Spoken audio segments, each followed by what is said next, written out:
कौम इस वक्त अजीब सूरत हाल में मुब्तला है। मुल्क और इदारों के दरमियान तसादुम की सूरत हाल है। लतीफ़ खोसा ने हालात की बेहतरी में मुआवनत की पेशकश कर दी।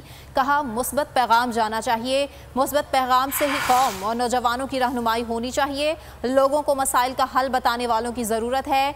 जिस जगह मुआवनत की ज़रूरत हुई ज़रूर करेंगे। मैडनेस की कैफियत नज़र आती है कि तमाम कौम जो है वो अजीब तज़ब्ज़ब में मुब्तला है। ममलकत खुदादाद पाकिस्तान ने आज तक ऐसे तसादम की कैफियत नहीं देखी है। यहाँ इदारों का माबैन एक ऐसा तसादम और तलातम मचा हुआ है। एक ऐसा कौम में पैगाम जाए इसके हम हल की जानिब भी कुछ काविश करके हम कोई एक रोड मैप दें, कौम की भी और नौजवानों की भी उससे रहनुमाई भी हो। हवाए नफ्स की है हुक्मरानी, लुटेरा कर रहा है पासबानी। बोल न्यूज के मार्केटिंग हेड आकाश राम ताहा लापता।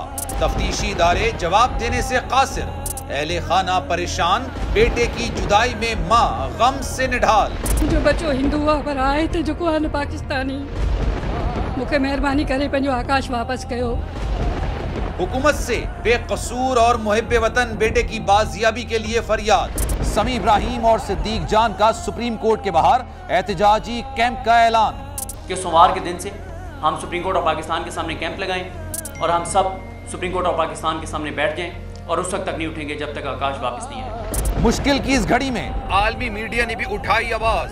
CNN अब तक, इंडिया टुडे, टाइम्स नाउ समेत आलमी मीडिया ने आकाश राम के अगवा के खिलाफ दिया बोल का साथ। उफ क्या जुल्म है, बोल इंसाफ का मुंतज़िर। सब्सक्राइब करें और बेल दबाएं ताकि कोई खबर रह न जाए।